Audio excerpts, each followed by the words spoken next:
except for the rows of stones, this is not a typical cemetery. Inviting and welcoming are not words you usually use to describe a cemetery, but that's exactly what this place is. This is not a place where somebody comes and is buried and that's the end of it. The story continues when the families come here and visit and walk the grounds. We get graded all the way down to the height of our grass and how our grass looks. We have by far one of the best veteran cemeteries in the nation here in New Hampshire. I want it to always be that way because it's a reflection upon our veterans and their families. It's a reflection upon the state of New Hampshire and the nation as to how we take care of our veterans.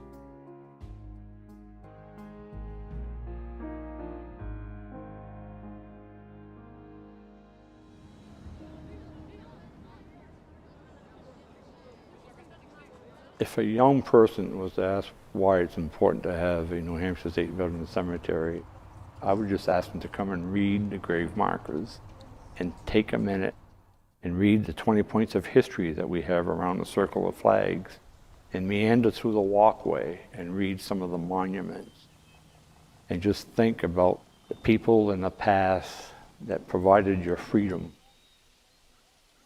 A teacher out of Chichester came up and asked if she could take some photos and could she do a little bit more. She did some photos, she did a syllabus, and that's when it's like, wow, we've really got more of a treasure here than I had originally thought. The vision that came out of the early concepts came to be known as the 20 Points of History, and the idea here is that they move the classroom around in an experiential way and read those stories, discuss those stories, in the context of people being literally buried feet from where they are. The Memorial Walkway is an area set aside that has all sorts of different monuments that families have had created or organizations have had created. They just had a basic idea of utilizing that small patch of forest behind the administration building as a place where they could put monuments back there that would not be part of the main cemetery and distract from the cemetery, but at the same time give people a place to go and reflect. And you realize in looking at them all at how many different backgrounds and cultures of people contributed to the military service of this country. And I think that's really what those monuments represent, not just all the different periods of war, but who went. What I do now is I have them find specific information about the 20 points of history, but when they go down the walkway, I have them reflect on what was most powerful to them and why, so that they have more ownership of what is of value in that walkway to them, what has personally struck them. They do have to find specific people and go to those graves. Kids have said that that many times is the most powerful thing for them because they've made a personal connection whether or not they knew that person. They just feel like they are able to go and almost say thank you to that veteran by acknowledging them at their gravestone. When students, regardless of the age, visit the cemetery, I hope that they take away that those who served made a difference.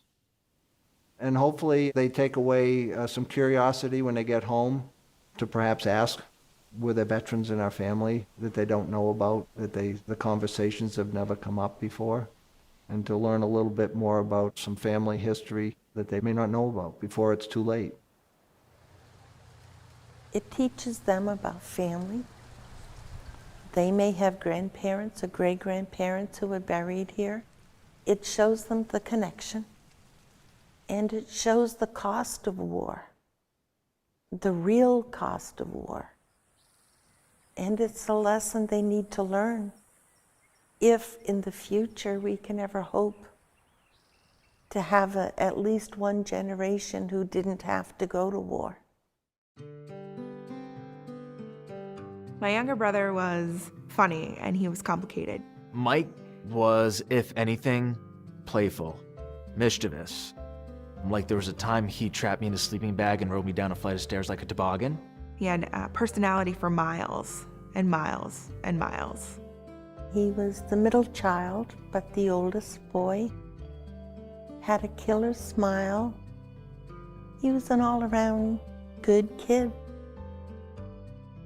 My brother died on March 22nd, 2009, and he saved every one of his squad mates except for one. He stepped in an IED and lost a leg and some fingers and suffered some mortal wounds, but nobody had any idea of how injured he was. He refused to be removed from the battlefield until after all of his men were taken away and made sure they were all okay. He was calm and cool and collected as he normally was, and he made sure that every last one of them was going home. He was not leaving until they were all out, and he wanted to make sure they all made it home, and he did that. So I'm very proud of him for that. He's actually buried over by the gazebo. It just kind of came naturally. We never really knew what his wishes were, and it just kind of seemed the right thing to do. Having a place like this has made it easier to focus. I have a place where I can come and still hang with my brother, is what a lot of it boils down to for me. I can come and I can joke, I can come and talk with him about things that I'm going through. Without this cemetery, I have to say that it would be a lot harder, I think, to move forward. This cemetery really did help with the healing process for me and my family. It is a place I come when I am sad and I miss him.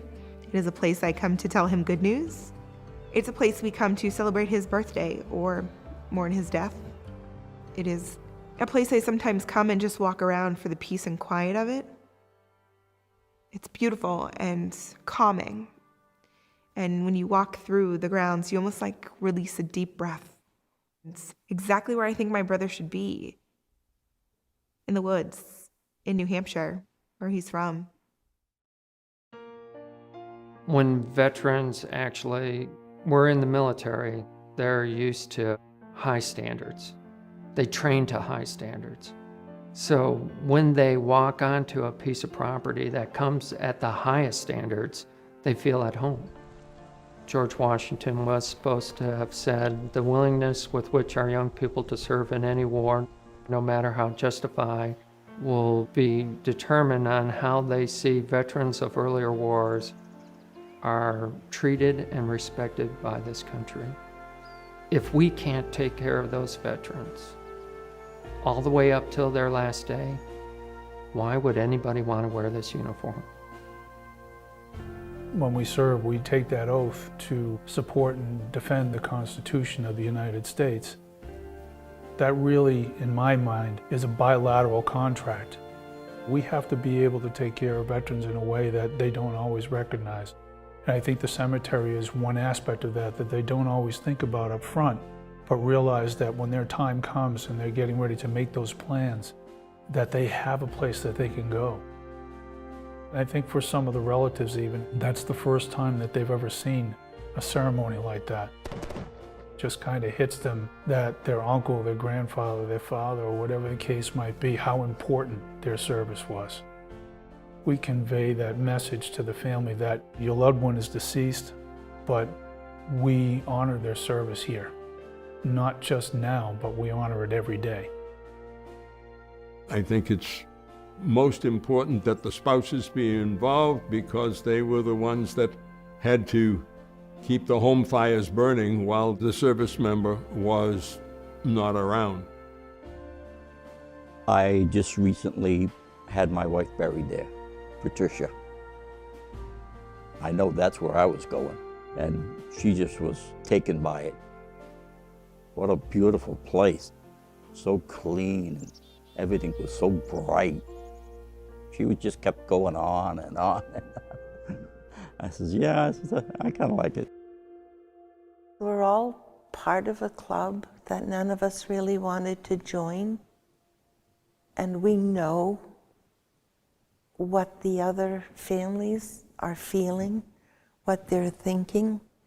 There's a kind of unspoken bond. And so, yes, getting together and doing all of these things, it is helpful to the families.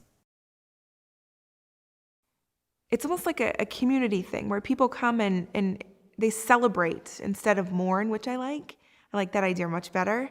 And so you see people laughing and joking and walking. It's not empty here. It's full of life. There's life here.